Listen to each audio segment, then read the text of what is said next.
Patagonia is burning. According to provincial fire authorities, as of January 14, 2026, 13,600 acres have been lost to raging wildfires. Fueled by what officials describe as the worst drought since 1957. This is not a single blaze, but multiple fires igniting across different areas, together constituting a wildfire season of historic proportions. Governor Ignacio Torres, speaking to the press, described the situation as one of the most aggressive fires in the history of the province. While announcing partial containment, he claimed that a group of disgruntled Mapuche activists have been caught red-handed, starting one of the fires. However, despite these official declarations and a media environment eager to repeat them, many local residents point to another group with a record of similar previous incidents and suspicions: Israeli tourists. For many of those locals, suspicions quickly escalated. This place was our paradise, and they burned it. They abandoned us and destroyed everything. Now they're trying to sell off Patagonia to the Jews. Everyone here knows it. It's full of Israelis buying up land, and no one does anything. The only ones resisting are those who lost everything. They left us completely alone. Reports of their presence and alleged involvement initially circulated as rumors.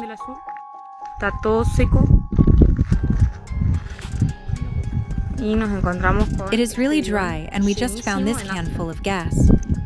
But quickly spread to a protest in Buenos Aires. Particularly after a video emerged in which a local mountain guide allegedly recorded a group of Israeli tourists starting a fire. To learn more about these allegations and their broader implications, we spoke with Argentine journalist Sebastian Salgado. This week, a video surfaced in which a local Argentine resident recorded Israeli soldiers setting a fire in a prohibited area. For the first time, there is cell phone footage capturing the exact moment the fire was started. You can't make a fire. You can't make a fire anywhere. There are many fires around, many fires. Pack up your camp and put out the fire. The young man who recorded the video gave a striking account of the incident. He said he was forced to keep his distance because of one of the individuals involved. Although the person did not speak Spanish, when the young man approached, the individual kept a hand behind his back, as if threatening to pull a weapon. The witness said he wanted to confront them about what they were doing. At the same time, he noticed several other people hiding behind trees in the area, while he was alone. Despite this, the recording remains. This footage is significant not only because it provides concrete evidence of what has long been denounced, that Israeli soldiers, disguised as tourists, are intentionally starting fires, but also because it exposes a trail of corruption in the cover-up being provided by the Argentine government. Otherwise, authorities would be compelled to investigate and pursue those responsible. It should be noted that for the Argentine state, identifying the group of accused tourists would be relatively straightforward. The incident therefore offers important evidence and clues, suggesting that the government of Javier Milei is also implicated in enabling or shielding those responsible. Governor Torres also linked the fire to the eviction a year ago of what he described as an unregistered Mapuche group from a national park, an area he says they did not legally own and were occupying. Torres also directly linked the incident to an alleged arson attack on industrial and mining vehicles parked outside Estancia Amancay a few days after the eviction a year ago. However, an anonymous note sent to a community radio station later allegedly claimed responsibility for the arson attack in the name of an alleged Mapuche group resisting a decade-long process of land sales in Patagonia to foreign billionaires such as Joe Louis and Luciano Benetton, each of whom own hundreds of thousands of acres, lands that many local Mapuche consider ancestral territory.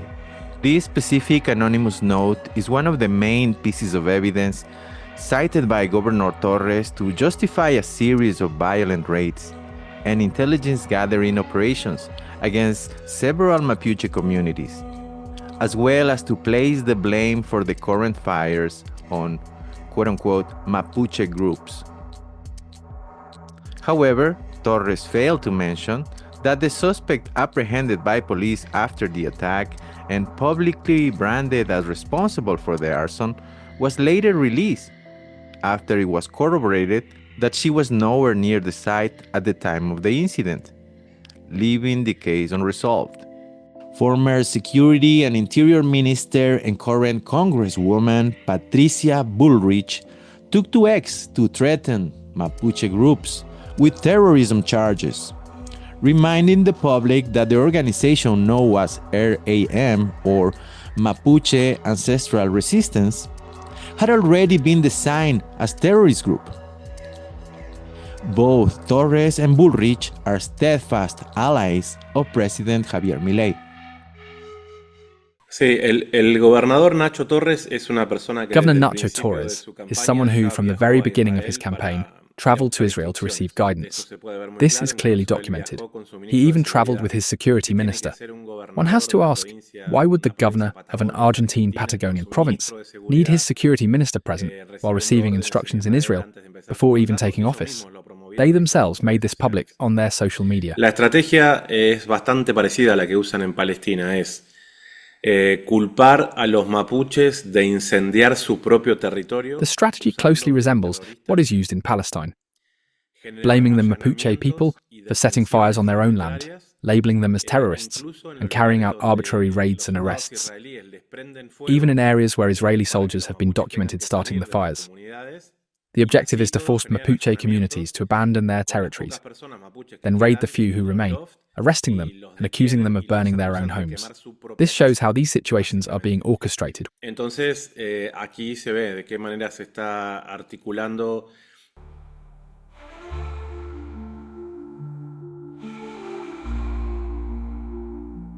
It has been widely reported that Patagonia is one of the destinations where a group of Israeli soldiers regularly travel while on leave, creating a constant flow of IDF personnel camping and moving throughout the region.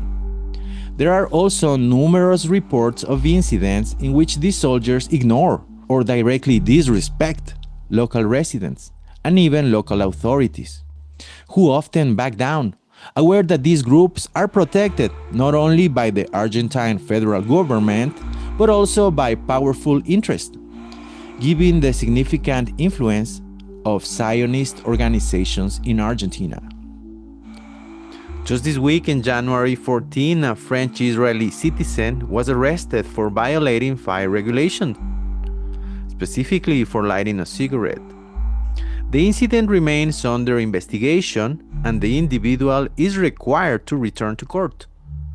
While this is not a major incident in itself, when viewed along a number of similar reports and the fire that occurred in the same park in 2014, it has prompted Chilean authorities to enact tougher measures. This stands in contrast to the approach taken by Argentine authorities in this regard.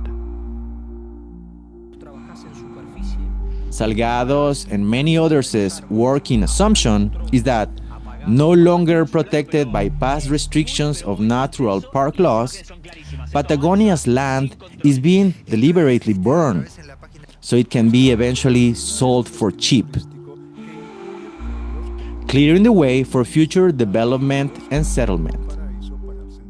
Este tipo de situaciones que conllevan también la presencia de la empresa israelí Mekorot, with the involvement of the Israeli company Coro, which has been stealing water from Palestinians for decades, and is now firmly established across Argentina, particularly in Patagonia. With the complicity of governors who travel to Israel for instructions and the backing of corporate media, authorities attempt to sustain a narrative that is increasingly losing credibility. Con el apoyo de los medios corporativos intentan mantener esta retórica que cada vez más va perdiendo sentido. But the narrative has shifted over the past week, as they realize that people in Argentina have become aware of what we have been denouncing for so long. Now, accusations that Israeli soldiers are setting fires in Patagonia are framed as anti-Jewish or anti-Semitic, following a familiar playbook. Esta es una acción antijudía, antisemita y todo ese protocolo que ya les conocemos tanto. In reality, this issue now extends beyond the Argentine Republic and is being examined and exposed by analysts and communicators around the world.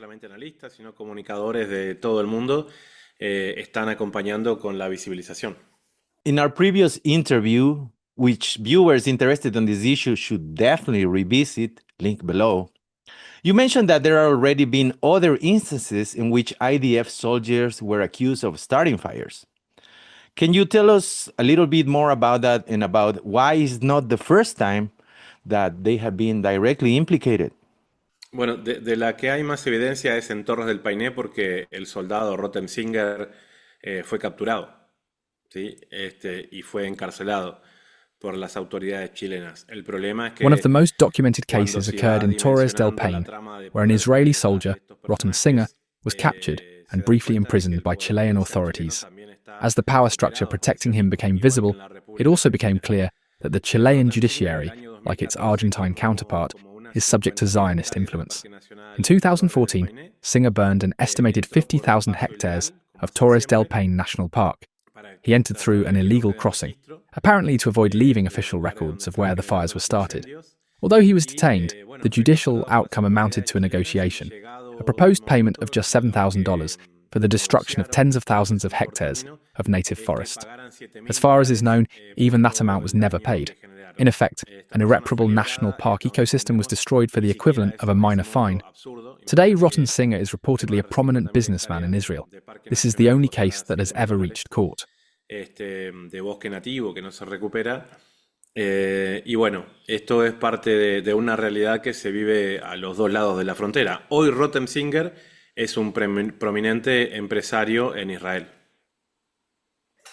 So despite relevant, present, and past incidents, according to the Argentinian government, it is unfair to accuse, detain, and investigate Israeli tourists that were allegedly caught in the act. But it's totally fair to detain and investigate Mapuche groups for similar present and past incidents. Very interesting. Let's see. Rottensinger was taken to court for specifically burning a forest. And, on the other hand, the Mapuche alleged attack a year ago was not a forest fire, but an attack on trucks and tractors. At the same time, Singer's case was in 2014, almost a decade ago, more than a decade ago. Are there other newer instances of fires started by IDF soldiers or Israeli tourists? Es solo una que haya sido judicializada. Después hay muchos relatos. Hoy mismo This is the only case that has ever reached court. Since then, numerous other accounts have emerged. Just this week, first-hand testimony from Patagonia described a heavy presence of Israeli soldiers. One local resident attempted to access a section of Lake Puelo he has visited since childhood, only to find a large portion of the shoreline occupied by Israeli soldiers. As he approached via a narrow path, someone attempted to intimidate him into turning back. He continued. When he reached the shore, the soldiers, men and women, turned toward him in unison and began singing in Hebrew. Though he did not understand the words, the coordinated gestures made clear he was being confronted, as if to signal that the area was now under their control. This reflects a reality that is increasingly coming into view, partly because fear has diminished amid the devastation caused by the fires, and partly because the scale of the genocide against the Palestinian people has exposed what Zionism is capable of, where it seeks to establish colonies. While other cases exist in which Israeli soldiers are suspects, only one has been prosecuted. Many never reach trial. Locals report incidents, individuals are briefly detained, and then shielded by authorities.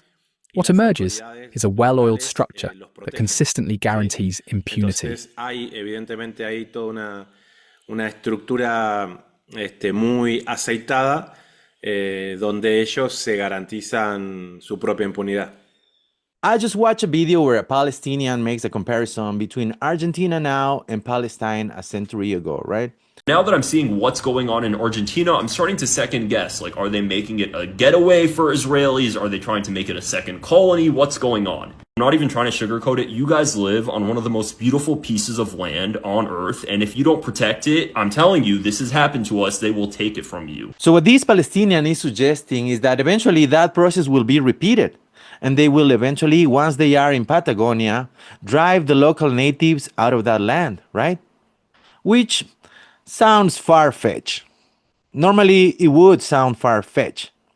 But there's this little precedent that initially it was either going to be Palestine or Patagonia when they chose where to found Israel. So they're not pulling this out of thin air. And there's also the old rumor about the Andinia plan, right? On which then Army Chief General Roberto Bendini warned about alleged Israeli intentions to seize Patagonia through covert operations disguised as tourism and NGO work. He did so in front of a class of military, allegedly, as it was reported at the time, and it caused a huge uproar. So, what do you think about these other aspects that are being raised here? Is this a conspiracy theory? Sí, eso es parte de una realidad. O sea, acá no caben teorías conspiranoicas ni nada. Lo que vos mencionabas es I mean, there is no room for conspiracy theories here. What you mentioned is, let's say, the structure of the International Zionist project, laid out in the book presented at the Basel Congress in 1890 by Theodor Herzl, The Jewish State. In that book, two possible locations for the establishment of a Jewish state are outlined, and those places are precisely Palestine and Argentina. This is important to remember, and the person in the video makes it very clear. I do not think Palestine was ever chosen in order to abandon the Argentine project. There is very clear evidence that there were extremely significant projects of Jewish autonomy within Argentine territory. At the end of the 19th century, Argentine authorities themselves promoted this. If migrants were seen as white and European, they were welcomed and even given the possibility of pursuing their own autonomy.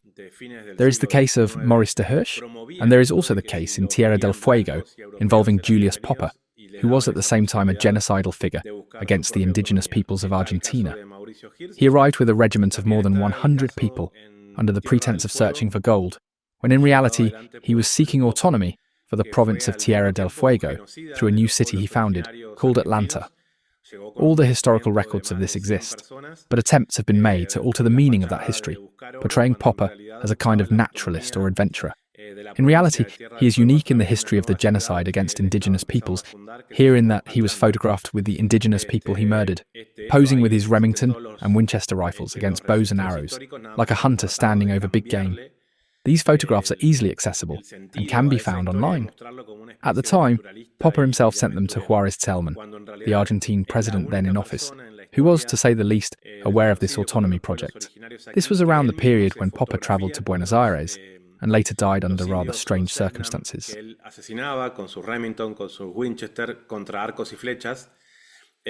Y posa como quien posa sobre un animal de caza mayor, ¿sí? Esas son fotografías que cualquiera puede encontrar en internet muy rápido porque él se las enviaba. What the Palestinian streamer says is therefore absolutely true. If only it were possible to go back in time and warn those who believed there could be peaceful coexistence between the Zionist project and the Palestinian Arab and Muslim population, and who perhaps did not resist in the way they should have.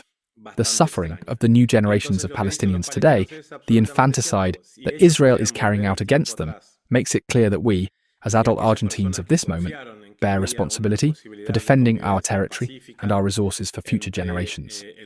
Because evidently, it is our turn. We are the ones who will one day be asked about that moment when Israeli soldiers began to intimidate the Argentine population, while it was said to be merely a project. El sufrimiento de las nuevas generaciones palestinas de este momento, el infanticidio que Israel lleva adelante contra todos ellos. Why didn't they do more? Well, here we are, and I want to tell you, Oscar, that this is taking on dimensions it has never had before. I produced what is essentially the first report of its kind, which I shared with you. One of them is titled Backpackers of Zion. There is no previous record in Argentina featuring first-person testimony about the actions of Israeli soldiers in Patagonia. There is nothing like the footage I recorded outside the Onda Azul Hotel, which forms part of the structure through which Israeli troops pass through Argentina disguised as backpackers. At the same time, I witnessed the activation of numerous protocols against me, many of them surprisingly operating under the guise of Palestinian activism. People presenting themselves as activists for the Palestinian cause began discrediting my work, labeling it a conspiracy theory to claim that Zionism has a project in Argentine Patagonia, deliberately conflating it with what you mentioned earlier, the Andina Plan. There is much debate about whether the Andina Plan originated during the dictatorship or whether the dictatorship itself had a position on Zionism. For me, the only thing that matters about the Argentine dictatorship is that it murdered 30,000 of my compatriots, regardless of religion.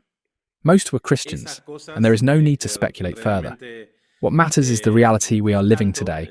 There is a clear project of autonomy and occupation that begins with control over water, continues with control of land, and has already penetrated all three branches of government. The judicial branch works in their favour. The legislative branch, largely due to Milei's electoral victory, is now aligned as well.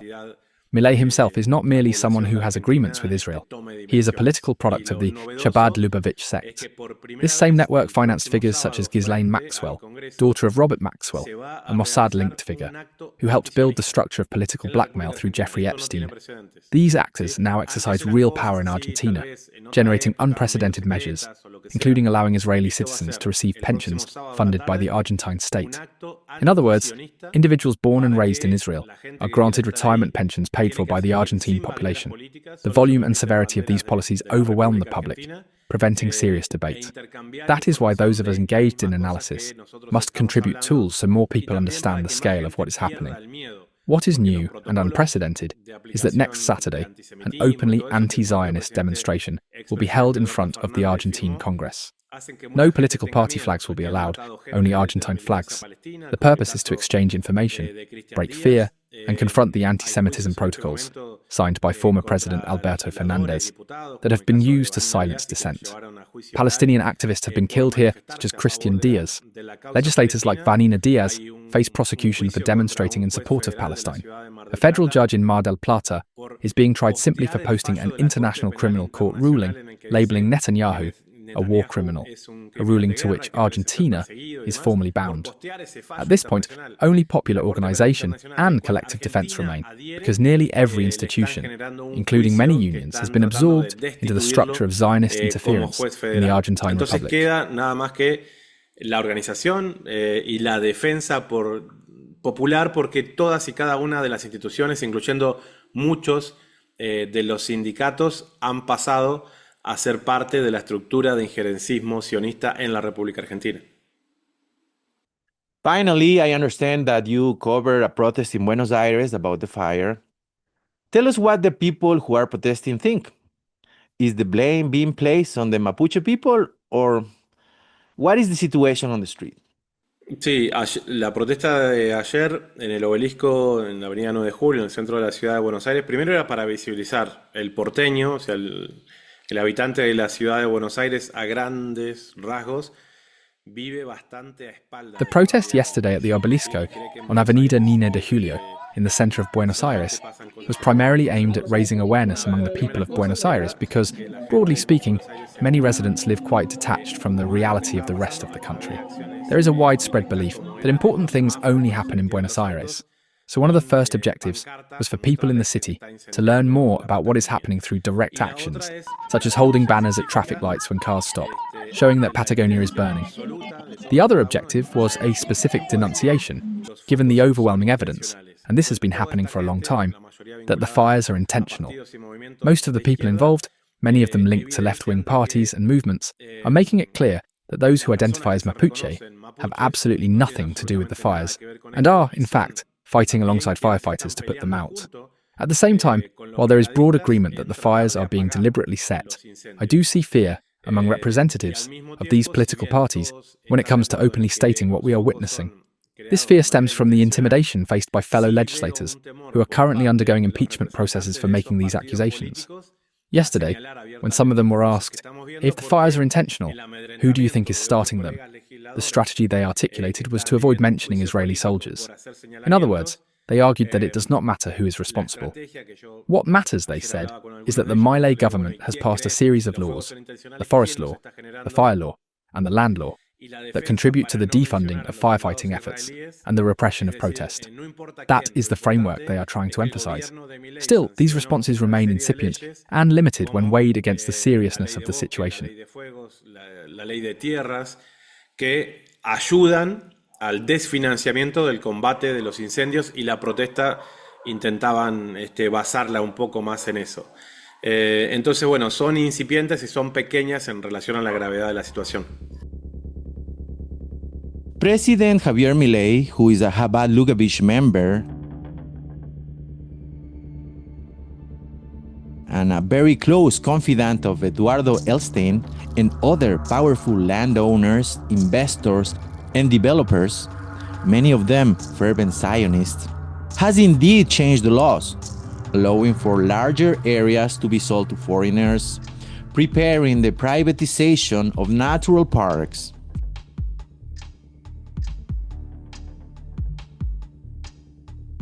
Opening Mapuche areas for development, and eliminating a time frame safety that prevented burned areas to be sold. Now, thanks to him, you can not only buy those burning areas, but also change their use at will. The following is a video of a government official talking to investors. We have large extensions of land with access to energy, with access to water, in cold climates, which is sort of a cherry on the cake for the cooling of systems. And in an area without armed conflicts, without tsunamis, no earthquakes, there are not that many places on Earth with those things. Obviously, the problem with this area is that it's populated by the Argentinians. So this is the one thing that we have fixed. Hubo una serie de acciones muy evidentes. There have been a series of very clear actions by the government aimed at defunding, for example, the national parks. And what about the firefighters? They are paid absurdly low salaries in relation to the risk they face and the work they do in trying to contain fires that, in many cases, remain largely out of control. Thousands upon thousands of hectares have already been destroyed.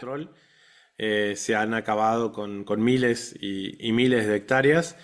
Y otra de las acciones, por ejemplo, importantes es que había 2 helicópteros rusos importantes que Another important example is the case of the 2 Russian helicopters that were used for this type of operation, to transport personnel and drop water in emergency situations. 2 helicópteros rusos que Milei le regaló a Zelensky, ¿sí? Como una manera de desprenderse de toda la tecnología rusa. These 2 helicopters were handed over by Milei to President Zelensky as part of a broader effort to eliminate Russian technology. The official explanation was that spare parts were unavailable due to sanctions imposed by the United States on the Russian Federation, which meant that critical components were no longer arriving. As a result, these important helicopters were given away. This adds a clear geopolitical dimension to the situation, revealing which international actors are also implicated in what is happening. De dar una dimensión a nivel geopolítico de cuáles son también los actores que están involucrados en todo esto. Whether Salgado is correct that foreign, primarily Zionist interests are operating behind the scenes to prey on the land and natural wealth of the Argentine people, or whether Governor Torres and the Argentine government are correct in claiming that armed resistance groups within the Mapuche community are setting fires and destroying their own ancestral forests, one thing is clear. The suspected parties have very different, though equally evident, motives. One group claims to be defending its land. The other may be seeking to take control of it. Yet it is striking that only one of these groups has been subjected to serious investigation. Faced with a crisis of this magnitude, President Javier Milei's only response was a belated post on X, using an AI-generated image to thank the volunteers and brigade members who, defunded by his own government, are risking their lives to contain the fires. Add to this a historic draw and a current very aggressive austerity regime that has defunded nearly every area of government, laying off park rangers, firefighters, and federal staff, slashing maintenance, logistics, and research budgets, weakening emergency services infrastructure, and it becomes very clear that the natural wonder of Patagonia is in serious danger.